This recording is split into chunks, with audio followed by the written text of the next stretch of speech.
Coming up. Bear with me. God's been really talking to me about this. It broke my heart to think that any child could be so unseen, the shoes would hang off their feet. A little girl slowly dying, unnoticed and alone.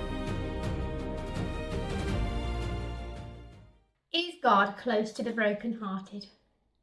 As a little girl, even as an adult actually, but as a little girl particularly, I loved to collect miniature things. Anything miniature. We had Polly Pockets, which were then sort of this big and are now about this big, so they're not so cool anymore, but when I was little they were so amazing because they were so tiny. Anything tiny. I loved Puppy in my pockets. I had Quince dolls, Baby in my pockets, Kitty in my pockets, If You Fit in my pocket. It was great. My mum brought me a collection of little books that were about this big, not that you can really see, about the size of a nail varnish, and there was fairy tale stories inside of these books and they were beautiful. I just loved how tiny they were and I loved to read them. One of my favourite stories to read was about Little Matchstick Girl, and this was about a poor family whose children helped them sell matches in order to survive. Now, they weren't just a poor family, they were a poorer than poor family. Growing up, I am from a poor family and we didn't have a lot, but we always had enough. When it was cold, we had a fire in the living room. We didn't have central heating and we had single glazed windows, but we had really nice warm bedrooms with our quilts and everything else that we needed. We never wanted for anything, we never needed anything. My mum and dad always made sure that our needs were provided for. But we were a poor family. But this family were poorer than the poor families.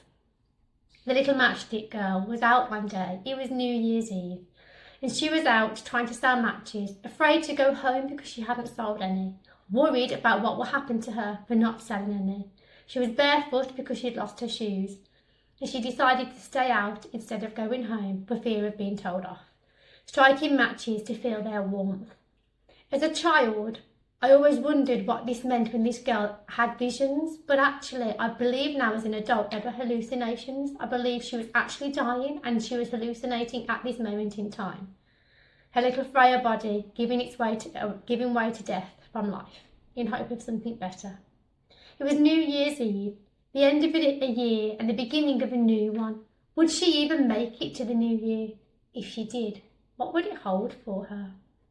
Sheltering from the cold, lighting matches, she sees a hallucination of a warm fire, a feast beyond her understanding, and lights of Christmas trees. Then she sees her deceased grandmother, the only person who ever made her feel loved, and not wanting to let her grandmother go, she struck all the matches in hope to keep her there for a little longer. But as this happened, her little soul slipped away. This used to trouble me as a child, because actually I didn't think her grandmother would be waiting for her when she died. But now as an adult I see it as a hallucination rather than a vision, so I can see that actually it didn't happen, but she hallucinated that it did. And I've also learned a lot more about death as I've grown up, and people who are dying do sadly have hallucinations. Bear with me, because God's been really talking to me about this lately. As a child I read this story differently. It broke my heart to think that any child could be so unseen, the shoes would hang off their feet and nobody noticed. It would be walking around with very little clothing and no one noticed. This child was dying physically as it walked down the street and nobody noticed her. We had very little when we were growing up, but we had enough for each of us and enough to share. I couldn't comprehend as a child that anybody else's child could be in such need and nobody noticed. This is something that God has been speaking to me about differently lately. A little girl slowly dying, unnoticed and alone. We don't know what it's like to die unless we've done it. We can only draw on our experiences of death, being with other people when they've passed away. This little girl in her final moments, she sees fire, a feast, lights and love. All of the things that her soul longed for, and all of the things that my soul link to God. The fire for me represents the fire on the altar. And Leviticus 6 verse 13 says, the fire must be kept burning on the altar continuously. It must not go out. Then she sees a feast. And just before Jesus died, he had a holy feast with his followers. And Luke 22:19 says, he took the bread and gave thanks and broke it. And he gave it to them, saying, this is my body, broken for you. Do this in remembrance of me. The most holy of feasts that we can partake in. The little girl saw a feast. Yes, it may have been a turkey or a duck or, I can't remember, a goose, I think it was actually. But she still saw a feast and her soul longed for it. The lights. Now you may be like me, you might love lights. You may not like lights. I absolutely love lights, and I think Christmas lights are beautiful. They are just so pretty to look at. But before light was created, there was already light. God didn't create light until light was already created. Now that's something to get your head around. Jesus, in the book of John, says in John 8:12, I am the light of the world. Now Jesus is the light of the world, but Jesus didn't come until the New Testament. God made light, a source, a natural source of light, with the sun and the moon and the stars in Genesis. But before God made the light, Jesus was with God, so the light was already there. The light was light before light existed, and this little girl saw light next. And the next thing she saw was her grandmother, which is the representation of love, a love like no other. She'd never felt loved by her family, but she had by her grandmother. And then God loves us with a love that we can't understand, a love like no other, a love we can't comprehend, but a love that we must embrace and share. This totally blew my mind as an adult when God reminded me of this. My very favourite childhood story, one that really wore down my heart, I can see it so differently as an adult. When our strength runs out, we draw near to God. Isaiah 40:29, he gives strength to the weary and increases the power of the weak.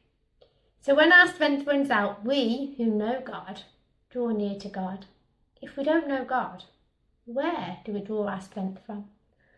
As this little girl is fading away, her strength slowly dying, her life slowly slipping, she seeks all she's ever known and all she's ever longed for, all of her heart and soul's desires. But we know who Jesus is, and we know love in our weaknesses. Death is a hard thing to cope with in the flesh, but in the spirit, when we know Jesus, we know we go home.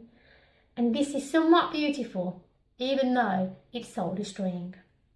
Scripture shows us a pattern. God meets people not only in their strength, but also in their weakest too. When our bodies are exhausted, our souls cry out, and who they cry out to depends on us. As the little matchstick girl lit the matches that quickly burnt out, leaving holes in her dreams, she showed us that the world had nothing to offer her, but an empty pile of things that just burnt away and left her in the cold. But the Bible tells us in John 1:5, the light shines in the darkness, and the darkness has not overcome it. The world cannot hold us back if we surrender all to God. The little matchstick girl struck a match, and the fire gave her warmth and satisfied her coldness. The feast gave her food and satisfied her hunger. The light made everything seem better and satisfied her sadness and pain. And the love satisfied all of the needs of the above, allowing her soul to be at peace. But this kind of love truly only comes from Jesus alone. God can give us all we need to satisfy our spirit. He covers our spiritual coldness with his grace and beauty. He feeds our spiritual hunger when we get into his word and spend time with him. He satisfies our spiritual darkness by being the light of the world. God remains strong when we are weak. He remains there when we're lost. He remains faithful when we think we're broken. And he remains present when we feel lonely. He remains light when we feel like we're in darkness. And when we're hopeless, he remains hopeful. Psalm 65:8 tells us that God is a father to the fatherless. And knowing this means all we have to do is lean into his arms, and it should give us such satisfaction that we can't even understand the satisfaction it gives us. If this story were real, as the little girl's matches burnt away and her soul slipped from the cold of day, God would have remained present, hopeful, faithful. I truly believe that all children go to heaven. You may not believe that, and that's okay. It's okay for us to have a different belief there. But I truly believe it. And I believe as this little girl saw visions, or what I believe are hallucinations, God was preparing to take her home with him. God sees the unseen, he hears the unheard, and he loves those who feel unlovable. God is not distracted or indifferent. He's present and he's willing. And where human care fails, even when we're doing our best, God's care is provided.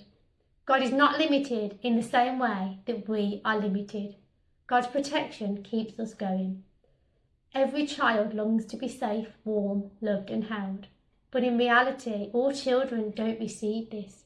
But if we are children of God, it doesn't matter how old we are, we receive all of these things. We live in a very broken world, and I don't think personally that we can ever truly be broken in God. There's a song that says, I'm not broken yet. I don't like that line. I like the song, but I don't like the line yet. If I say to you, my family don't know Jesus yet, there's a hope for me to pray for them, to fast for them. They don't know Jesus yet. But if I say I'm not broken yet, am I longing to be broken? I'm not broken. Gracefully broken is different. Gracefully broken isn't yet, it's growth. It's how God shapes us. It's letting him take the reins and lead the way, knowing that no trial or tribulation will ever break us as long as we remain in him. For me, the saddest thing about the story isn't that the little girl suffers. It's also that she's unseen and no one notices her. Her ragged little clothing, her shoes that are 4 sizes too big and then lost and she's barefoot in the snow.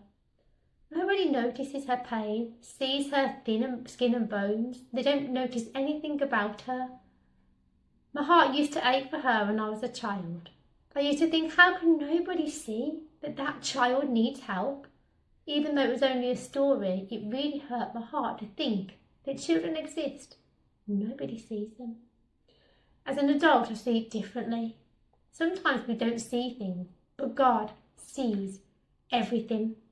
I don't look to condemn people, but if I notice that people need help, my soul cries out till I've done what I know I have to do to help them. And I think this story is what shaped me to be the way that I am, because I saw God in everything before I even knew him properly. I think this is how God sees us. He's always helping us. We just have to be willing to lean into him and lean on him. So as the story of a fictional girl who played on the strings of my heart as a child reminds me, the Lord is always close to the brokenhearted and sees the unseen. Remember, you're never broken in Jesus. You may feel it, but you're not. And God is always close to the brokenhearted, and he sees you and he wants to comfort you too. All you have to do is lean into him in all that you do.